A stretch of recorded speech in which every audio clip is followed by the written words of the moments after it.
आज हम एक ऐसी सड़क पे हैं जो हमारे तहसील और ज़िला मुख्यालय को जोड़ती है। और अभी हम मौजूद हैं माहौल और फूलपुर रोड पे। हमारे सामने देख रही है विधायक जी की गाड़ी चल रही है, खूब धुआंधार चल रही है। उनको तो झटके लग नहीं रहे होंगे क्योंकि उनकी गाड़ी में है सस्पेंसर। लेकिन इस रोड पर हज़ारों लोग प्रतिदिन आते जाते हैं, जिसमें किसान है, छात्र है, रोज़ परेशान होते हैं। लेकिन इसकी आवाज़ उठाने वाला कोई नहीं है। नेताजी कहीं आगे ही घर है, अभी हम आपको दिखाएंगे। ये गाड़ी से अपने डेली यहीं से आते जाते हैं। और आपको बता दें कि अगर ये 7 किलोमीटर की यात्रा आपको करनी है ना, तो ये समझ लीजिए कम से कम आधा किलो धूल आपके कपड़ों पे तो जम ही जाना है, और साथ ही साथ मुँह बानर हो जाना है। इसलिए ध्यान से देखिए पूरी ये 6 मिनट की वीडियो। इसमें हम आपको दिखाएंगे आपकी डेली की जो समस्याएं हैं। आप माहौल से फूलपुर अगर जाते हैं तो अंबारी होकर निकलना पड़ता है, लेकिन थोड़ा इस रोड का भी ध्यान दीजिए। अगल बगल में जैसे अतरडीहा गांव है, लोनियाडी वाले हैं, इनको कहाँ जाना पड़ेगा, तो डेली आते हैं। और ख़ास बात ये होती है कि बारिश में तो इसकी और हालत ख़राब हो जाती है। नेताजी तो अपनी सस्पेंसर गाड़ी से धूल उड़ाते चले जाते हैं, लेकिन पीछे जो चलती है जनता, उनके लिए बड़ा बुरा हाल होता है। तो मैं बस एक आईना दिखाने के लिए कोशिश है मेरी वीडियो बनाने की माननीय रामसूरत राजभर जी से। ये आपका गृह क्षेत्र है, अगर आप ये सड़क बनवा देते तो बेहतर होता, क्योंकि यहाँ के माननीय विधायक जी तो जेल में हैं, कोई जनता की समस्या सुनने वाला तो है नहीं। और कई बार इसके लिए बहुत लोगों ने आवाज़ उठाई, लेकिन अभी तक इसका काम नहीं हो पाया। हालांकि ये हरबंसपुर से लेकर ये बेलवाई तक बनने का था, आसूद मिर्ज़ापुर बेलवाई मार्ग पर। लेकिन जो हाल इसका है वही हाल फूलपुर से लाहिड़िया तक है, और वही निजामाबाद से भदोली तक का है।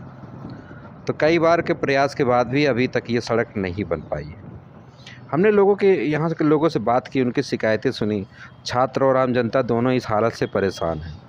समस्या का हल संभव है, हमें मिलकर प्रयास करना होगा ताकि सड़क को सुधार हो और लोगों को राहत मिले। और अभी हम बता दें आपको कि डेली तहसील लोग जाते हैं या हॉस्पिटल जाते हैं, क्योंकि सरकारी अस्पताल फूलपुर में भी है। अगर माहौल से फूलपुर जाना होता है, अगर बाइक से जा रहे हैं तो ये जान लीजिए कि संभल के नहीं जाएंगे तो इतने बड़े बड़े गड्ढे हैं कि उसी में गिर पड़ेंगे। तो माननीय विधान परिषद सदस्य माननीय रामसूरत राजभर जी, मैं एक कोशिश किया था कि थोड़ा सा आप देखिए कि आपका गृह क्षेत्र है, आपका घर ही यहीं पर है। तो इस समस्या से मैं सिर्फ आपको अवगत कराना चाहता हूं।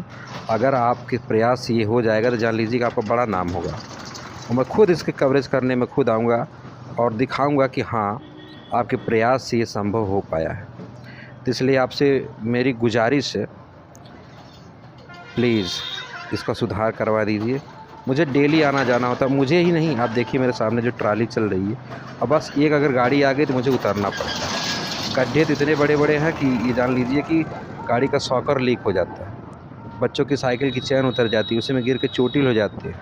बहुत बार मैंने इस पर आते जाते लोगों को परेशान हालत में देखा है। आपकी तो मान लीजिए सस्पेंशन गाड़ी है, लेकिन हर कोई इस गाड़ी का इस्तेमाल नहीं करता है। तो इसलिए आपसे एकदम विनम्र निवेदन है कि आप इस सड़क को बनवा दीजिए, आपकी बड़ी महान कृपा होगी, क्योंकि अब बर्दाश्त से बाहर हो चुका है। कोई नहीं सुन रहा है और न कोई सुनने वाला है। पिछली बार मैंने बारिश में जो वीडियो बनाई थी उस पर लोगों ने सिर्फ कमेंट ही किया था, हालांकि कोई प्रयास नहीं हो पाया है। अभी वीडियो जब वायरल होगी तो सिर्फ इस पर चत्ती लगा के छोड़ दिया जाएगा, और फिर 2-4 महीने में उखड़ के गड्ढे जस के तैस हो जाते हैं। तो इसलिए 50 किलोमीटर की यात्रा में जान लीजिए जिला मुख्यालय को जोड़ती है, इतने बड़े बड़े गड्ढे खतरनाक कि सामने से कोई गाड़ी आ जाए तो रोज़ एक्सीडेंट हो जाता है।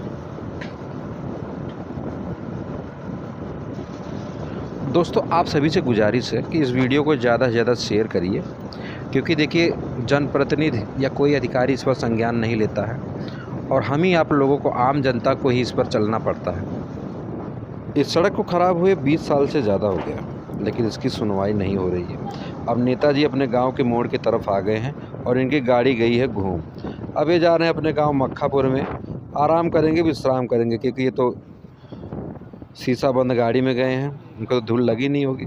चलिए आगे की यात्रा हम आपको बताते हैं कि इस रोड की गणना के लिए PWD के कर्मचारी लगाए गए थे, जो कि 1 हफ्ता तक रात दिन बैठकर गाड़ी गिना करते थे। यकीन नहीं होगा ना, ये सामने मैं फ़ोटो लगा दे रहा हूँ, ये 2022 में लगा था। सोचिए, उसके बाद भी आज तक इसके गड्ढे नहीं भरे गए और लोगों को बहुत तकलीफ़ का सामना करना पड़ता है, डेली करना पड़ता है। मुझे उम्मीद है कि मेरा ये प्रयास आप लोगों को अच्छा लगेगा, और अगर अच्छा लगेगा तो कमेंट करके ज़रूर बताइएगा, क्योंकि मेरे पीछे मेरे सहयोगी कैमरामैन बब्बन जी हैं, जिनके सहयोग से मैं बना पाया हूँ। या तो मैं गाड़ी चला लेता या तो मैं वीडियो बनाता, लेकिन आज दिख गए नेताजी तो मैंने कहा कि एक वीडियो हो जाए, क्योंकि ऐसे तो कोई सुन नहीं रहा है। शायद इस वीडियो के माध्यम से नेताजी की नज़र पड़ जाए, और क्या पता उन्हीं के कर कमलों से ये रोड सुधर जाए। तो नेताजी आपसे निवेदन है फिर से एक बार पुनः कि झटके तो आप रोज़ खाते होंगे, क्योंकि आपका एक गृह क्षेत्र है आपका, और यहाँ की जनता आपको बहुत प्यार करती है। आप वर्तमान सरकार के कार्यकाल में एमएलसी हैं, यानी विधान परिषद सदस्य हैं। तो प्लीज़ इस मामले को सदन में उठाएं और क्षेत्र की जनता को इस गड्ढे से मुक्ति दिला दीजिए, ताकि तहसील या ज़िला मुख्यालय आना जाना जो है वो अच्छे से हो सके, और लाखों लोगों की दुआएं आपको मिले। हो सकता है अगले चुनाव में आपको भारी बहुमत से लोग फिर से जिता दें, क्योंकि यहाँ के जो विधायक जी हैं वो तो वर्तमान में हैं ही नहीं। तो अभी लोनियाडी पहुँच चुके हैं। तो वीडियो यहीं समाप्त करते हैं, क्योंकि आगे निकलनी थी रिपोर्टिंग के लिए, क्योंकि सड़क हादसों में खुटौली में 2 बच्चों की जान गई थी, उसी की रिपोर्टिंग के लिए मैं निकला था। तो मैंने कहा आप लोगों की एक अपडेट दे दूं कि आज भी वैसे ही हैं जस के तस हालात। बस यही है कि सरकारें आ रही हैं, जा रही हैं, लेकिन इसकी सुनवाई कोई नहीं कर रहा है। बहुत बहुत धन्यवाद।